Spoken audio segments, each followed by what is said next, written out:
साहब ने लिखा है और ठीक ही लिखा है कि जब मैं 4 साल का था तो मेरा यकीन था कि मेरे अब्बू सबसे अच्छे हैं।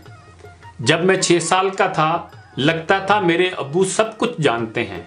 जब मैं 10 साल का था तो सोचता था मेरे अब्बू बहुत अच्छे हैं लेकिन बस जरा गुस्से के तेज हैं। जब मैं 12 साल का था तो सोचता था कि मेरे अब्बू तब बहुत अच्छे थे जब मैं छोटा था। जब मैं 14 साल का था लगता था मेरे अब्बू बहुत हसास हो गए हैं। जब मैं 16 साल का था तो सोचने लगा कि मेरे अब्बू जदीद दौर के तकाज़ों से आशना नहीं हैं। जब मैं 18 साल का था तो लगता था कि मेरे अब्बू में बर्दाश्त की कमी बढ़ती जा रही है। जब मैं 20 साल का था तो मालूम होता था कि मेरे अब्बू के साथ तो वक्त गुजारना बहुत ही मुश्किल काम है। पता नहीं अम्मी बेचारी कैसे इनके साथ इतनी मुद्दत से गुजारा कर रही हैं। जब मैं 25 साल का था लगता कि मेरे अब्बू को हर उस चीज़ पर एतराज़ है जो मैं करता हूँ। जब मैं 30 साल का था तो मालूम होता था कि मेरे अब्बू के साथ बाहमी रजामंदी बहुत ही मुश्किल काम है। शायद दादा जान को भी अब्बू से यही शिकायत होती होगी जो मुझे है। जब मैं 40 साल का था तो समझ आने लगी कि मेरे अब्बू ने मेरी परवरिश बहुत ही अच्छे असूलों के जरिए की। मुझे भी अपने बच्चों की परवरिश ऐसे ही करनी चाहिए। जब मैं 45 साल का हुआ तो मुझे हैरत होने लगी कि अब्बू ने हम सबको कैसे इतने अच्छे तरीके से पाला पोसा। जब मैं 50 साल का हुआ तो सोचने लगा कि मेरे लिए तो बच्चों की तरबियत बहुत ही मुश्किल काम है। पता नहीं अब्बू हमारी तालीमो तरबियत और परवरिश में कितनी अजियत से गुजरे होंगे।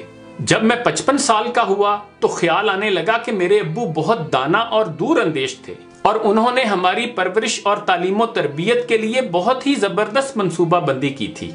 जब मैं 60 साल का हुआ मुझे एहसास हुआ कि मेरे अब्बू सबसे अच्छे हैं। गौर कीजिए कि इस दायरे को मुकम्मल होने में कितने साल लगे और बात आखिर में फिर पहले वाले मुकाम पर आ गई कि मेरे अब्बू सबसे अच्छे हैं। हकीकत भी यही है कि हमारे वालिदैन अच्छे ही होते हैं। वो कभी जानबूझकर हमसे कुछ बुरा नहीं करते। हाँ, उनकी कुछ मजबूरियां हो सकती हैं क्योंकि वो जन्म तो देते हैं, करम खुदा ही दे सकता है। हमारी तकदीरें तो खुदा के हाथ में हैं। फिर कुछ अच्छा बुरा हो जाने पर माँ बाप को कसूरवार क्यों ठहराना। हर वालिदैन हमेशा औलाद का भला ही चाहते हैं, बल्कि वो बुरा चाह ही नहीं सकते। खुदा की बेहतरीन नेमतों में वालिदैन की नेमत भी शामिल है।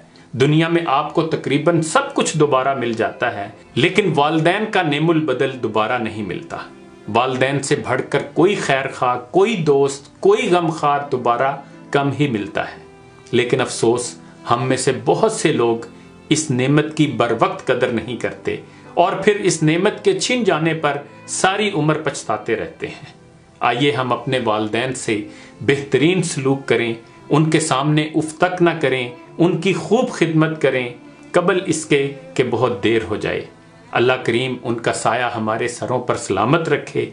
आमीन। ये दुआ ज़रूर करते रहा करें, रब्बिरहमहुमा कमा रब्बयानी सगीरा, कि ए अल्लाह मेरे वालिदैन पर उस तरह रहम फरमा जैसे उन्होंने मुझ पर उस वक्त मेहरबानी की जब मैं कमसिन था। इन्हीं गुजारिशात के साथ इजाज़त चाहूँगा। अपना ख्याल रखिएगा। आखिर पर एक शेर भी सुन लें। घर की इस बार मुकम्मल मैं तलाशी लूँगा, गम छुपाकर मेरे माँ बाप कहाँ रखते थे।